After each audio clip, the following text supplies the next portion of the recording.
오늘 우리에게 주신 말씀은 여호수아 10장 22절부터 27절 말씀입니다. 제가 가진 구약성경 335페이지 여호수아 10장 22절부터 27절 말씀입니다.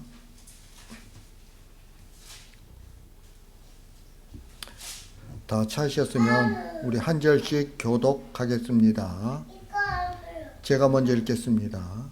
그때 여호수아가 이르되 굴 어기를 열고 그 굴에서 그 다섯 왕들을 내게로 끌어내라 하며 그들이 그대로 하여 그 다섯 왕들 곧 예루살렘 왕과 헤브론 왕과 야르뭇 왕과 라기스 왕과 에글론 왕을 굴에서 그에게로 끌어내리라. 그 왕들을 여호수아에게로 끌어내매 여호수아가 이스라엘 모든 사람을 부르고 자기와 함께 갔던 지휘관들에게 이르되 가까이 와서 이 왕들의 목을 발로 밟으라 하며 그들이 가까이 가서 그들의 목을 밟으며 그들에게 이르되 두려워하지 말며 놀라지 말고 강하고 담대하라. 너희가 맞서서 싸우는 모든 대적에게 여호와께서 다 이와 같이 하시리라 하고 그 후에 여호수아가 왕들을 쳐 죽여 다섯 나무에 매달고 저녁까지 나무에 달린 채 두었다가 해질 때 여호수아가 명령하매 그들의 시체를 나무에서 내려 그들이 숨었던 굴 안에 던지고 굴 어귀를 큰 돌로 막았더니 오늘까지 그대로 있더라. 아멘. 오늘 말씀은 기브온 주민을 공격했던 아모리 다섯 왕이 여호수아에 의해 죽임을 당하는 내용이죠. 아모리 다섯 왕은 이스라엘에 의해서 패배합니다. 그리고 도망치던 중에 굴에 숨게 되었는데 여호수아가 그것을 알게 되었죠. 그리고 결국 그들은 이스라엘 지휘관들에게 목을 밟혀 죽고 나무에 달리게 되죠. 그러면 오늘 말씀이 우리에게 주는 교훈이 무엇인지 우리가 알아보겠습니다. 먼저 24절, 25절 말씀입니다. 24, 25절 말씀 다 같이 시작. 그 왕들을 여호수아에게로 끌어내매 여호수아가 이스라엘 모든 사람을 부르고 자기와 함께 갔던 지휘관들에게 이르되 가까이 와서 이 왕들의 목을 발로 밟으라 하며 그들이 가까이 가서 그들의 목을 밟으매 여호수아가 그들에게 이르되 두려워하지 말며 놀라지 말고 강하고 담대하라. 너희가 맞서서 싸우는 모든 대적에게 여호와께서 다 이와 같이 하시리라 하고. 아멘. 여기서 목을 밟으라라고 이야기하잖아요. 이 목을 밟으라는 것은 결국 목을 꺾어버리라는 것을 의미하죠. 여호수아가 이스라엘 군대 앞에서 다섯 왕을 이렇게 처리하는 것은 다섯 왕과 같은 자는 반드시 하나님께서 이렇게 하신다는 것을 보여주고 있는 거예요. 만약 여호수아가 단지 기브온을 공격하는 무리들을 물리치고 기브온을 구하는 것이 목적이었다면 아모리 다섯 왕을 그토록 잔인하게 죽이지는 않았을 거예요. 다시 말하면 살려둘 수는 없다고 할지라도 그냥 곱게 목숨만 빼앗을 수도 있었던 거죠. 그런데 여호수아는 원수에게 복수하는 것과 같은 행동을 다섯 왕에게 퍼붓고 있는 거예요. 우리는 이런 여호수아의 행동을 쉽게 이해할 수 없죠. 그것은 우리의 머릿속에 인간의 도덕과 윤리와 양심이라는 것이 있기 때문에 그래요. 그 도덕과 윤리와 양심을 가지고 우리는 하나님을 생각하죠. 때문에 하나님의 사랑과 자비라는 것도 결국 인간을 도와주고 어려움에서 건져주는 것으로 이해하게 되는 거예요. 그렇기 때문에 하나님의 사랑을 믿는 성도가 어떻게 그런 잔인한 행동을 할 수 있는가라는 생각을 하게 되는 거예요. 그러나 여러분, 여호수아는 개인의 생각과 감정을 가지고 행동하는 것이 아니에요. 여호수아는 하나님의 마음을 보여주는 위치에 있는 자죠. 예. 만약 여호수아가 자기 개인의 감정과 생각으로 행동한다면 아마 다섯 왕에게 그런 행동을 하지 않았을 거예요. 하지만 하나님의 마음이 어떤 것인가를 보여주는 것이 여호수아가 해야 할 일인 거죠. 그래서 다섯 왕의 목을 밟고 죽여서 나무에 달아놓게 되는 거예요. 그렇다면 다섯 왕의 목을 밟아라라는 이 여호수아의 말을 통해서 알 수 있는 하나님의 마음이 무엇일까요? 여러분, 목을 밟는다는 것은 목을 꺾는다는 의미이죠. 목을 꺾는다는 것은 무슨 말이냐면 목이 곧은 자를 용납하지 않겠다는 뜻이에요. 목이 곧다는 표현은 출애굽기 32장에 처음 나오죠. 출애굽기 32장 9절에 보면 이렇게 말씀해요. 여호와께서 또 모세에게 이르시되 내가 이 백성을 보니 목이 뻣뻣한 백성이로다 라고 이야기합니다. 여기서 목이 뻣뻣한 백성이라는 게 목이 곧은 백성을 말하는 거예요. 자, 하나님께서 이스라엘을 향해서 목이 곧은 백성이라고 하신 것은 이스라엘이 우상을 섬겼기 때문이죠.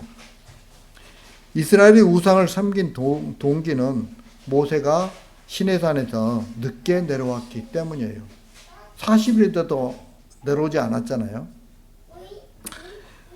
모세가 산에서 늦게 내려오자 이스라엘 백성들은 아론에게 애굽 땅에서 우리를 인도한 모세를 대신해서 우리를 인도할 신을 만들어 달라고 말하죠. 그래서 그들은 금을 모아서 송아지 형상을 만들고 이렇게 이야기합니다. 이스라엘아, 이는 너희를 애굽 땅에서 인도해낸 너희의 신이로다. 예. 지금 이스라엘 백성들이 금송아지를 만들고 그 금송아지가 바로 우리들의 신이라는 거예요. 예. 이스라엘의 이런 행동은 눈에 보이는 것만 믿고 의지하는 그런 행동이에요. 모세가 눈에 보일 때는 마음이 든든하고 또 의지가 되었던 거죠. 하지만 모세가 산에서 내려오지 않자 마음이 불안해지기 시작해요. 그래서 그들은 자기들을 인도할 형상을 만든 거죠. 모세를 대신할 다른 형상을 만드는 거예요. 하나님은 이것을 보고 목이 곧은 백성이라고 말씀하고 있어요. 이스라엘이 송아지 형상을 만든 것은 자기들 스스로 자신들이 의지할 것을 만드는 거예요. 이는 눈에 보이는 것을 자기들 앞에 둠으로써 힘을 얻으려는 그런 행동이죠. 결국 그들은 보이지 않는 하나님을 믿을 수 없었던 거예요. 모세의 이적도 그 배후에 하나님이 계셨음에도 불구하고 그들은 누구만 바라봐요? 눈에 보이는 모세만 바라보는 거죠. 예. 모세가 눈에 보일 때는 그들은 하나님을 부르면서 자신들은 하나님을 믿는다고 말하고 있죠. 그런데 모세가 눈에 보이지 않자 마치 하나님도 자기들에게서 떠나신 것으로 생각해 버린 거예요. 그래서 그들은 보이는 형상을 만들어서 그 속에 하나님을 모셔두려고 했던 거죠. 여러분, 이것은 한마디로 말하면 뭐예요? 우상숭배예요. 그리고 이렇게 행동한 그 백성들을 하나님께서는 목이 곧은 백성이라고 말씀하고 있는 거죠. 결국 눈에 보이는 것을 의지하는 행동은 우상숭배와 같다는 거예요. 우상숭배라는 거죠. 오늘날 우리에게도 얼마든지 이런 모습을 찾을 수 있어요. 이스라엘처럼 하나님의 사랑을 눈에 보이는 것을 통해서 확인하려고 한다는 거예요. 하나님이 나를 사랑하신다는 증거를 자신의 삶에 풍족함을 통해서 확인하려고 하는 거죠. 이것이 바로 하나님의 사랑을 눈에 보이는 세상의 것에 담아두려는 것과 같은 거예요. 예수님의 십자가 사랑이라는 것을 알지만 그 십자가 사랑도 우리의 삶에 실제로 드러나야 한다고 생각을 하는 거죠. 결국 현재 내 눈에 보이지 않는 것은 믿지 않고 인정하지 않겠다는 거예요. 여러분, 이것이 바로 목이 곧은 백성의 모습이에요.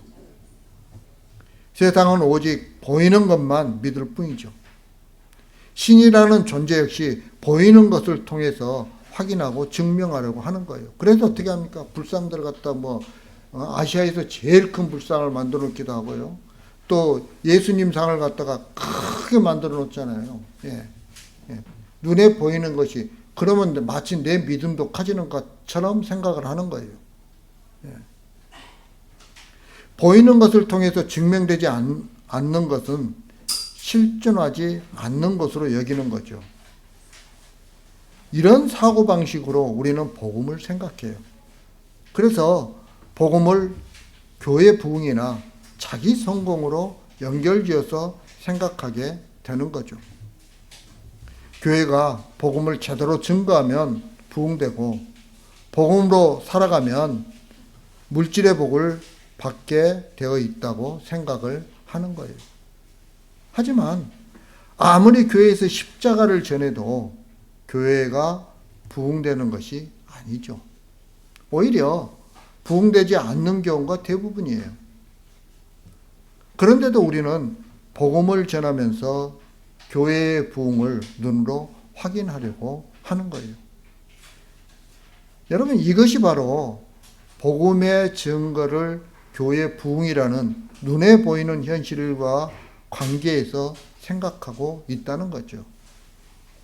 우리가 신앙생활을 하면서 바라보는 것은 교회를 부흥시키는 하나님, 또 교회를 부흥하게 하는 설교, 또 우리의 삶을 풍족하게 해주는 사랑, 하나님의 사랑과 은혜를 우리는 바라보고 있어요.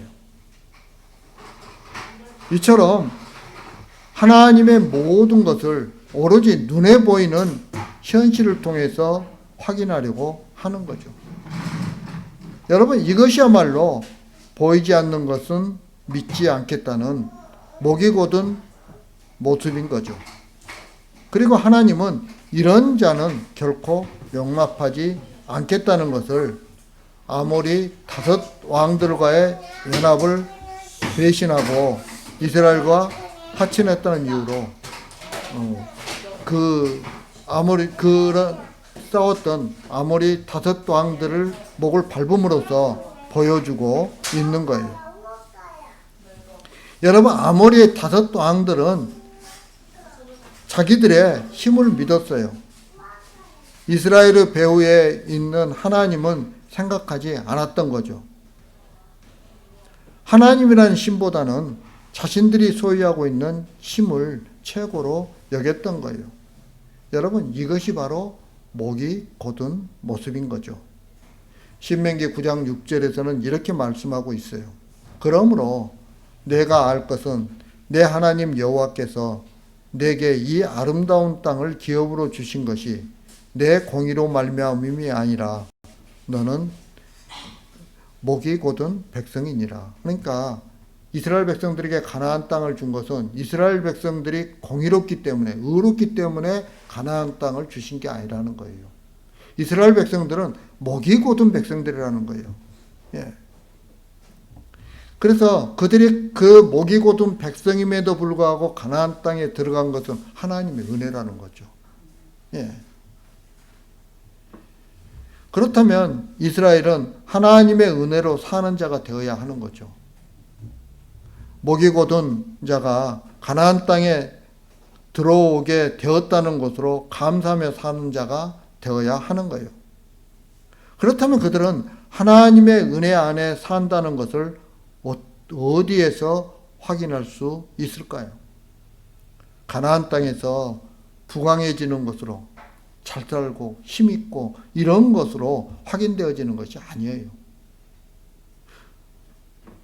다시 말하면 이스라엘이 은혜 안에 있으면 그들이 가나안 땅에서 산다는 것, 그 사실로 이미 확인되어지는 거죠.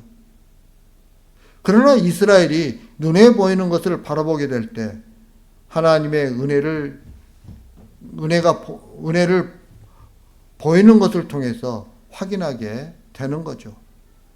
그리고 결국 가나안 땅에 들어온 자가 되었다는 것을 무시해버려요. 자신들이 가나안 땅에 들어왔다는 그 자체가 하나님의 은혜인데도 불구하고 그 자체를 무시해버리는 거죠.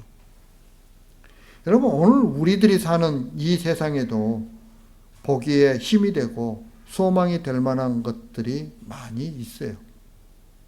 그리고 그런 것들이 자신에게 주어졌을 때 하나님의 사랑과 은혜가 내게 있음을 인정하겠다는 식으로 우리는 신앙생활을 하고 있죠.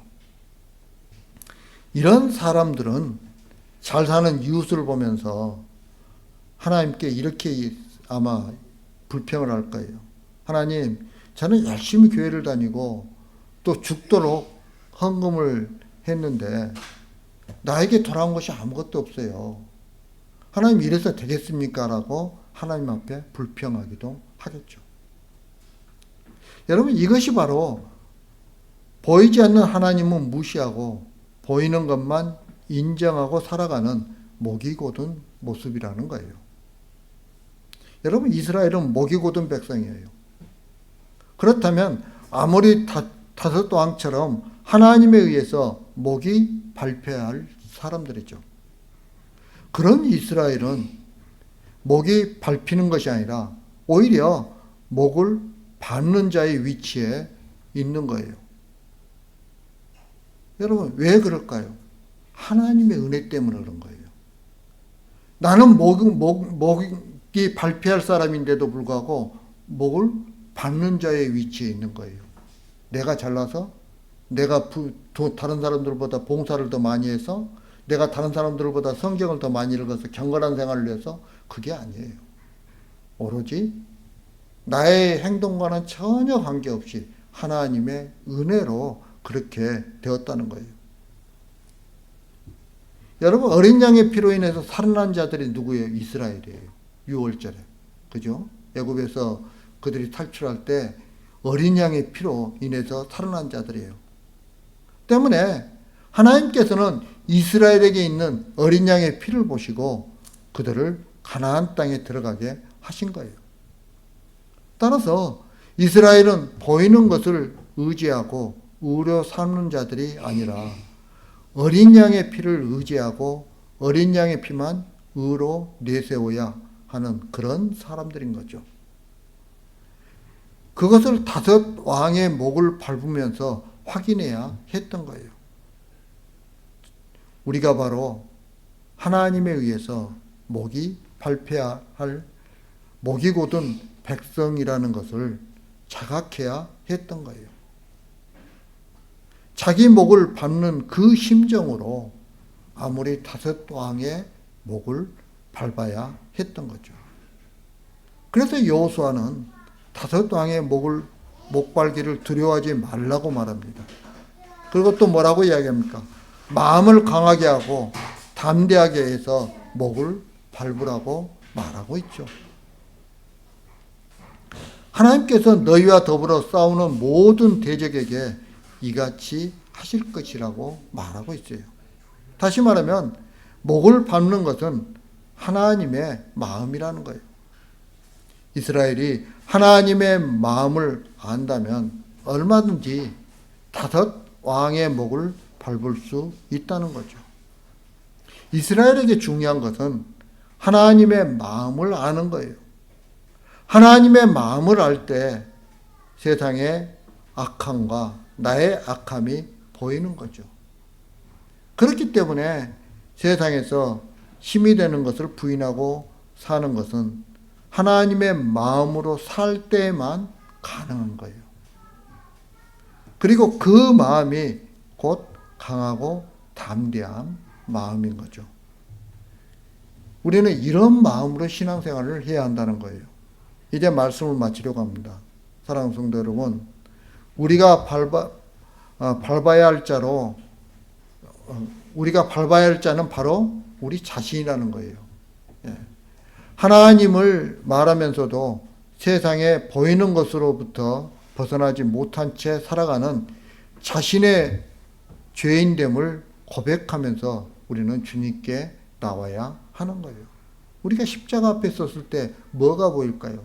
바로 나의 죄가 보이는 거죠. 나의 죄가. 예. 내가 내 죄를 갖다가 보게 되면 우리가 누구를 정죄하겠어요? 누구를 험담하겠어요? 예. 우리가 할 수 있는 것은 없다는 것을 깨닫는 거죠. 그리고 어떤 일이 이루어질 때 그 일은 하나님의 은혜라는 것을, 하나님께서 하셨다는 것을 우리는 깨닫게 되는 거예요. 그래서 우리는 자신의 죄인됨을 고백하면서 주님 앞에 나와야 된다는 거예요.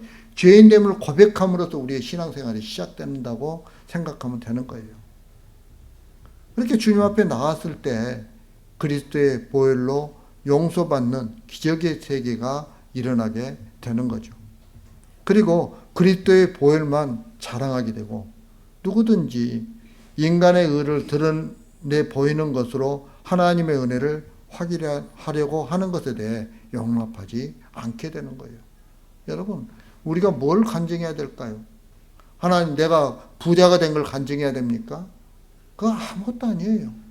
하나님 앞에서 무릎 꿇고 하나님의 은혜를 바라볼 줄 아는 사람이 됐다는 걸 우리가 간증해야 되지 않겠어요?